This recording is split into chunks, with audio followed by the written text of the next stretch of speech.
life through the lens of what you love.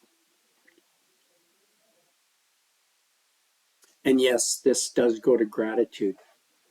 Gratitude can be a difficult practice when we are bombarded by so much negativity in our life from the news, from your family, friends, and especially coworkers, the ones that like to complain at work just about every little thing under the sun. Uh, I don't remember where I came across this, but it was years and years and years ago. And that is the practice of excuse me, choosing to view life through the lens of the things I love. And I remember at the time, I thought I was pretty positive. I thought I was pretty happy. I thought I was like, oh yeah, I view things through, the lens of the things, I love and what's positive in my life. When in actuality, in, re, in reality, when I went back to, I'd love to remember where I found that.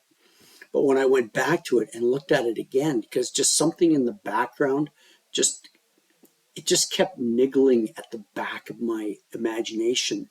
And I kept going back to it and back to it and going, it's like, well, if you're so positive about everything that you think you are, why do you find yourself noticing yourself? Is that a double negative? Why do you notice that it's like, wait a minute, why did I say that? Why was it like, wait a minute, hang on. I'm just like Fred at work, the welder, who, when I just want to walk away from him because it's like everything is about how bad everything is in his life. I actually sat down at some point and I went, so what are the things that I love in my life? So I started listing out.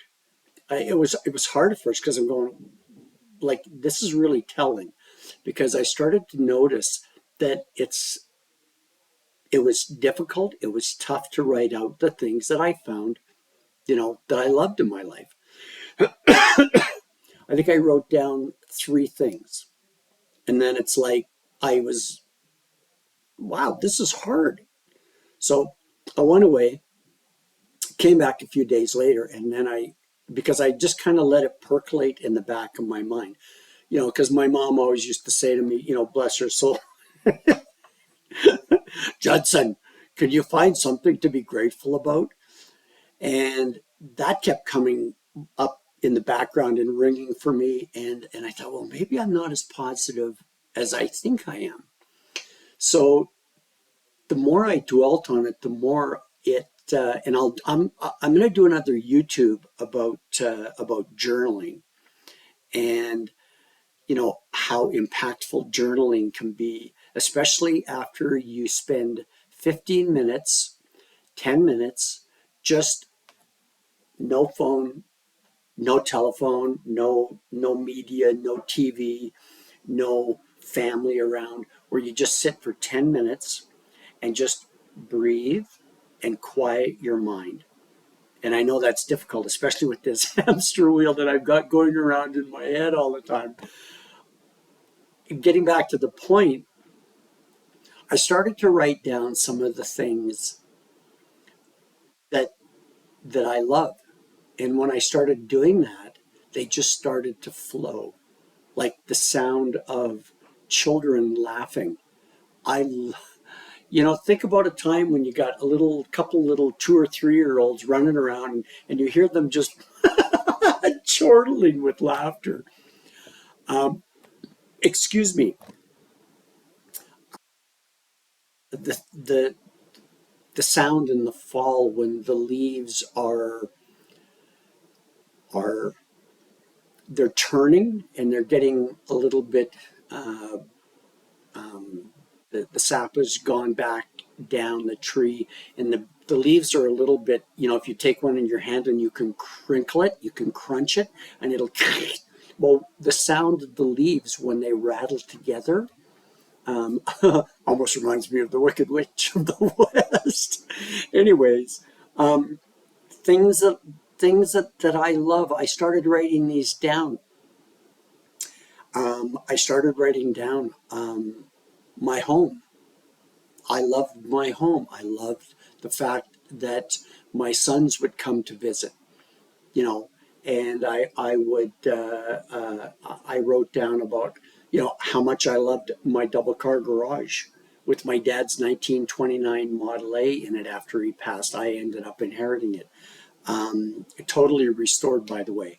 Um, I didn't have room to park my vehicle in it because I had two motorcycles in it. I had my oldest son's stuff, I had my youngest son's stuff, and a whole bunch of other odds and sods in it. But the fact is that I loved having a heated garage, especially where I live in Canada, where it gets to 40, 45 below in the wintertime. Um, I started writing out those things that I love, and it's a really, really great process to, you know, I found, like, just even things as simple as, have you been outside when you're out for a hike or a walk, or in the wintertime you're skating and just looking up at the blue sky? I'm looking out at the blue sky right now, and it is, I'm so happy for that I get to choose to look at life through the lens of the things that I like, that I love. Um, Another one was, I'm just kind of reflecting on the things that I love, which is walking out into, or walking from under a tree or outside of your house into the warmth of the sun. And I will often stop and just go, I love you, sun. Thank you for this life giving warmth that you give our planet. So, excuse me, one of the things out of that I started to do was, I believe it was the Jack Canfield training that I took on, that was back in 2015. But, and I'd already been doing it, but he helped solidify for all of us in the course, to take and make up 3x5 cards. And I already had some 3x5 cards, and I will prove this because if you take a look at the different colors, I had some cards written out, and you can see the older ones that have yellowed. I don't know if you can see those, but I writing out 3x5 cards. Back when I owned my business, I had one card that I wrote out, your priorities determine your progress. Another one is, look at what can go right. And this really ties in with viewing life through the lens of the things that you love. Um, Nothing is as important as my peace and my joy. My day begins, and I still have this. It sits on my laptop. And after I finish meditating in the morning, this is one of the first ones I look at. My day begins and ends with gratitude, love, and joy. I'm going to do a further YouTube video on the beneficial results of using 3x5 cards. I mean, I remember when I first learned about 3x5 cards, and I know I'm going away from viewing life through the lens of the things that I love, but it's doing another YouTube video on how 3x5 cards can be incredibly impactful to your life when you have them in your car, scattered around at your office, on your nightstand beside your bed, on your desk when you go to work, in your, if you have a home office like I do. But I just wanted to come on and talk about how incredibly impactful it is when you view life through the lens of what you love. That's my short video. Have yourself a great day, and we'll talk to you again soon.